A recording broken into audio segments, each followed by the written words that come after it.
je parle souvent des avantages qu'il y a à enregistrer les vidéos.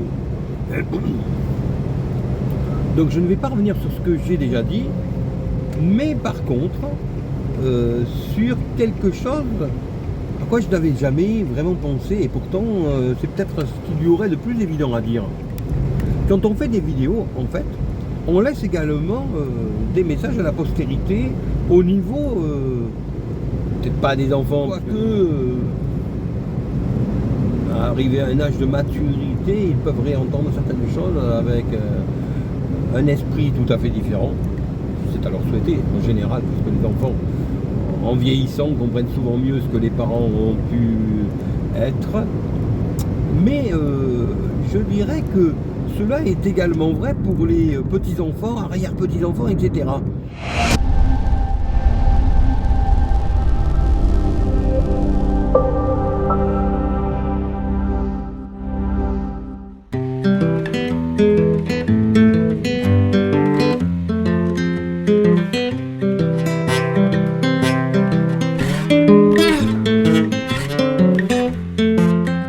Moi-même, par exemple, des grands-parents à une époque où il n'y avait pas encore les vidéos.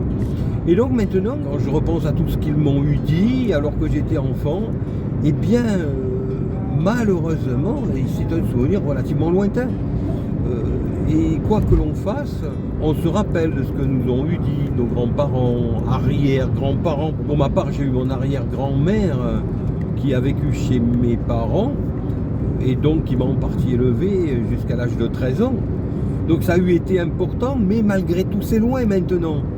Et si j'avais des vidéos de cette arrière-grand-mère, de son mari que je n'ai jamais connu, mon arrière-grand-père, et pourtant les arrière-grands-parents, ce n'est pas si loin quand on y réfléchit bien, eh bien je serais vraiment content, mais je n'ai rien.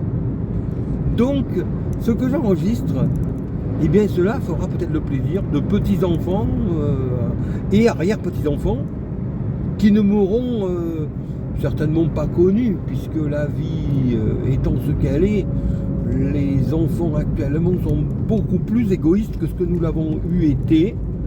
Moi j'étais d'une génération où on avait la reconnaissance de ce que les parents avaient fait pour nous.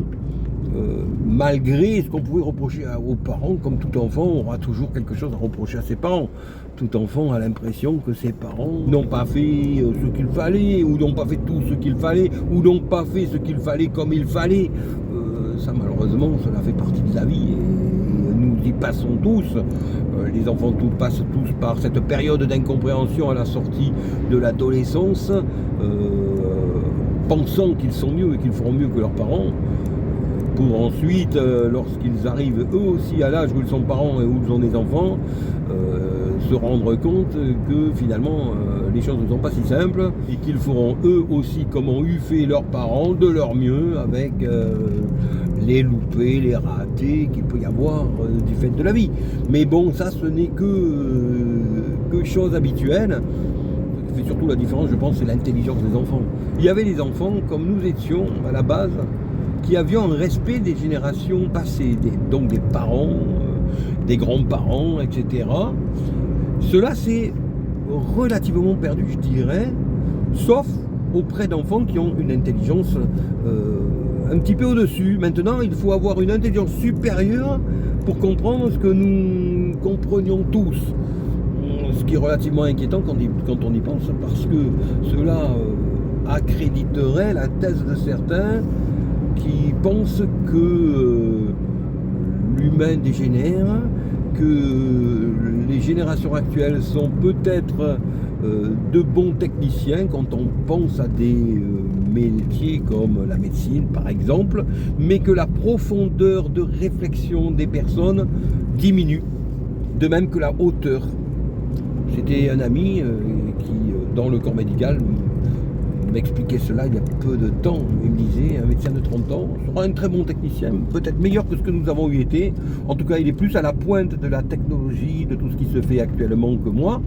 Mais par contre, si on discute d'humain à humain, la profondeur est beaucoup moins là et la hauteur également est beaucoup moins là. Ils sont beaucoup plus en surface des choses, sans rentrer dans la profondeur, ni sans prendre de hauteur. Donc Cela pourrait expliquer effectivement que les enfants maintenant ont perdu ces notions de base que sont le respect des anciens qui les ont eu faits. Et malheureusement, on ne peut pas considérer que ce sont nos enfants qui sont comme ça en tant que personne, mais que c'est l'évolution des choses qui, étant plus superficielles, font des personnes plus superficielles, qui une fois qu'elles n'ont plus besoin des parents, ou qu'elles pensent ne plus avoir besoin des parents, ce qui est très différent, eh bien vivent leur vie de manière égoïste et ne pensent pas qu'un jour ou l'autre, ils peuvent avoir besoin de ces parents qu'ils auront eu délaissés pendant des années, voire plusieurs dizaines d'années, vers lesquelles ils reviendront peut-être plus tard, mais malheureusement pour eux, je pense que les parents dans ce cas-là se font une raison et ils ne reviennent plus en arrière par la suite. Donc j'ai déjà développé cette idée dans d'autres vidéos. Ce n'est pas mon propos principal ici. Par contre, ces enfants étant beaucoup plus distants, beaucoup plus égoïstes maintenant que nous le fûmes nous-mêmes, il y a beaucoup plus de chances que les enfants et les parents ayant une vie plus distendue, les petits-enfants et donc arrière-petits-enfants sont beaucoup plus éloignés, voire totalement absents. Et dans ce cas-là, les petits-enfants et arrière-petits-enfants, voire parfois plus loin, seront peut-être, voire même très certainement contents d'avoir ces vidéos que nous faisons à notre époque. C'est un petit peu comme si moi, à mon époque, j'avais une vidéo de mon arrière-grand-mère que j'ai eu connue, jeune, et de mon arrière-grand-père que je n'ai pas eu connu.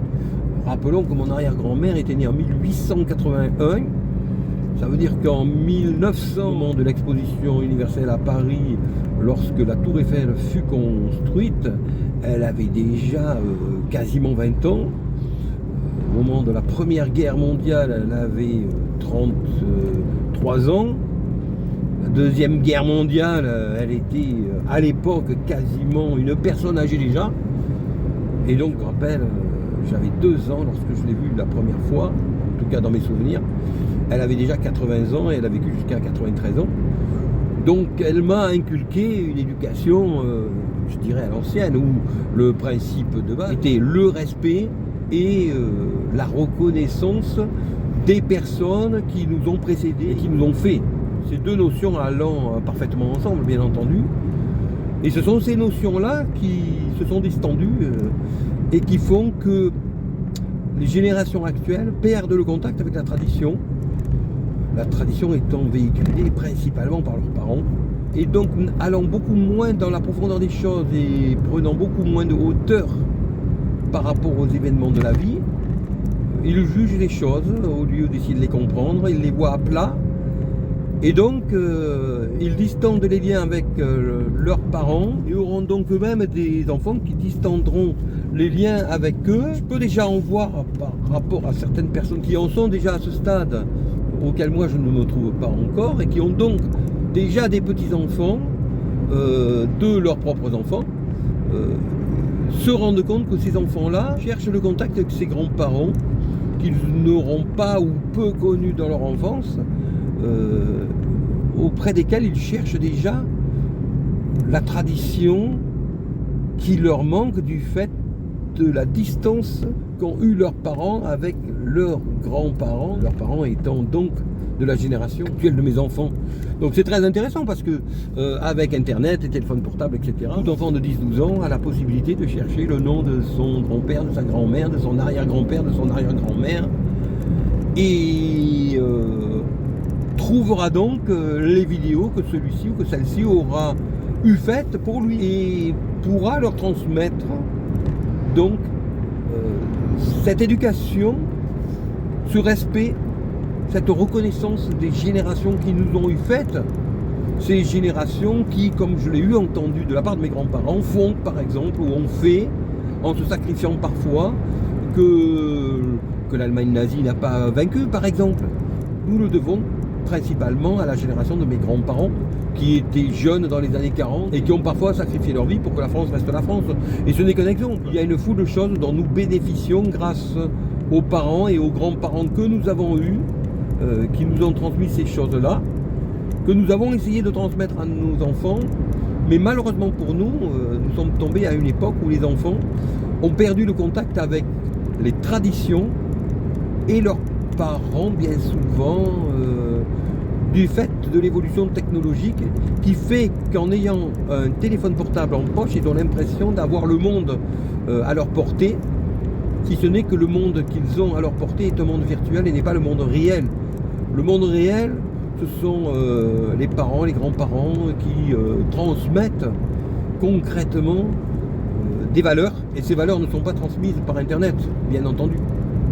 Alors, paradoxalement, et bien justement, si Internet ne transmet pas ces valeurs, Internet permet de transmettre des vidéos des parents de ma génération, qui seront ensuite des grands-parents, puis des arrière-grands-parents, et qui auront donc des petits-enfants qui viendront chercher des vidéos de leurs grands-parents ou arrière-grands-parents et aïeux que nous aurons été.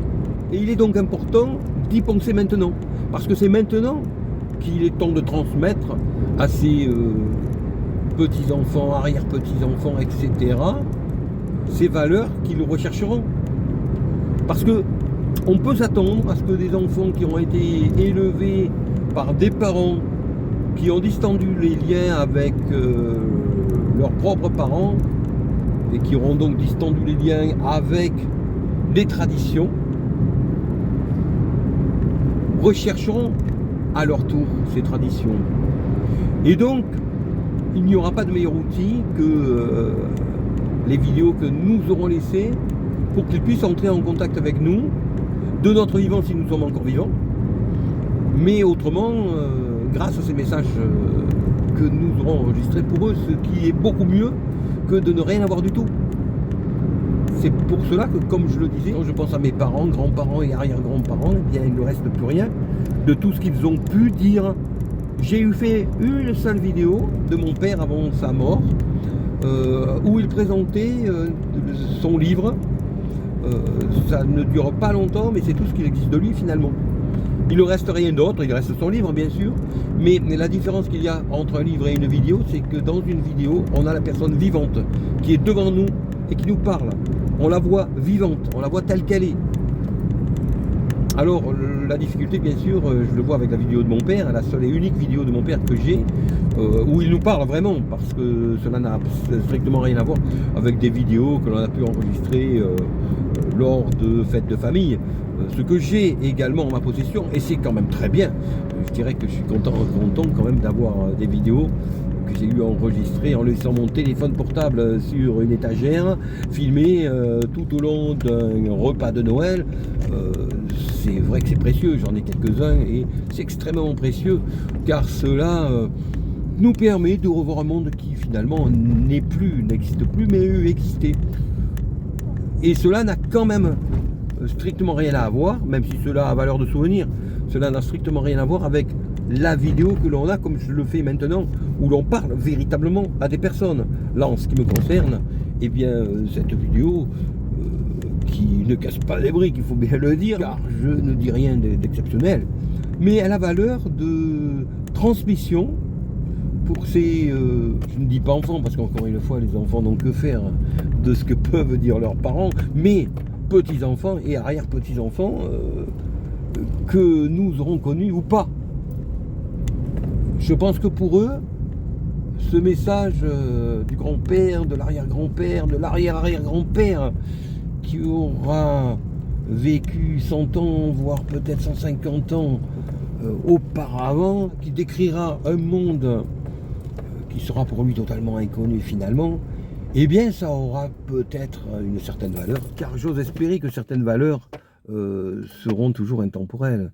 Même si à certaines époques, comme la génération des enfants que j'ai pu avoir, certaines valeurs de base ont disparu. Encore une fois, de manière extrêmement générale, le respect, la reconnaissance des générations passées qui les ont fait, sont des notions qui n'existent pas chez eux.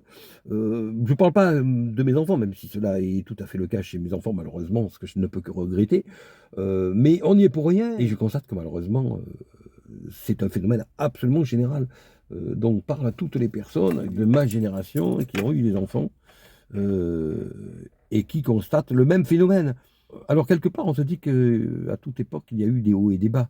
Donc nos enfants sont une période de creux, qui ont vécu l'explosion d'Internet, puis des téléphones portables. Cela n'a donc pas été géré correctement, car nous n'avons pas su gérer ce phénomène, car il était totalement inconnu et inattendu. Mais leurs propres enfants seront certainement beaucoup mieux gérés. Et donc, seront peut-être des personnes qui retrouveront une certaine normalité quant à ces valeurs. Et en retrouvant une certaine normalité, eh bien, ils chercheront forcément ce qu'ont été leurs aïeux, donc grands-parents, arrière-grands-parents, etc.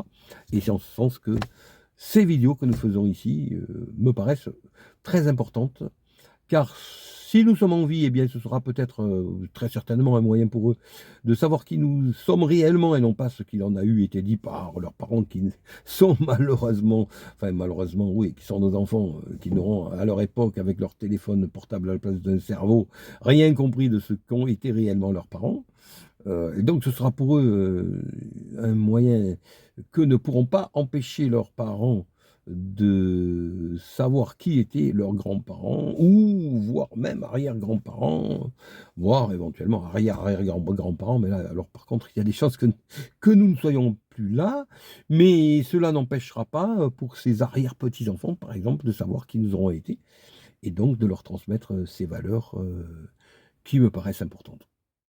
Alors il est bon de préciser que l'époque actuelle est fabuleuse pour une chose, c'est que auparavant, lorsque dans des familles, comme dans toutes les familles, il y avait des histoires, eh bien ces histoires étaient rapportées par des personnes qui rapportaient les choses, soit selon comment elles leur avaient été rapportées, soit vues de leur point de vue, mais que l'on avait dans tous les cas absolument aucun moyen de connaître la vérité racontée par les personnes concernées.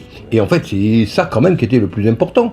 Alors, si je prends un cas classique de la personne comme moi qui s'est séparée d'une manière malheureusement très moche de la personne qui fut la mère de ses enfants, eh bien entendu, comme toujours, celle-ci va colporter des bruits, des mensonges. Moi, dans mon cas, ça a été flagrant. Et on n'avait pas les moyens de pouvoir rétablir la vérité.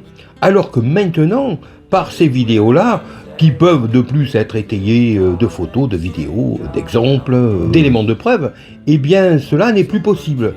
À présent, les personnes qui mentent peuvent être démasquées. Et c'est vraiment un gros avantage de notre époque, grâce aux vidéos YouTube que nous pouvons laisser à la postérité. J'engage donc toutes les personnes qui ont pu être victimes de mensonges, de diffamations, de polémiques, de réfléchir à ce moyen très simple de rétablir la vérité. Tout d'abord, bien entendu, pour soi, ce qui est quand même le plus important, mais également pour l'entourage, pour les personnes qui ont pu être victimes de ces mensonges, et puis également pour la postérité. Si tu veux taper, eh bien, je rends la monnaie. Ouais, t'as rien dit. Thought you looked so fine. Guess we have to agree to disagree for this one last time.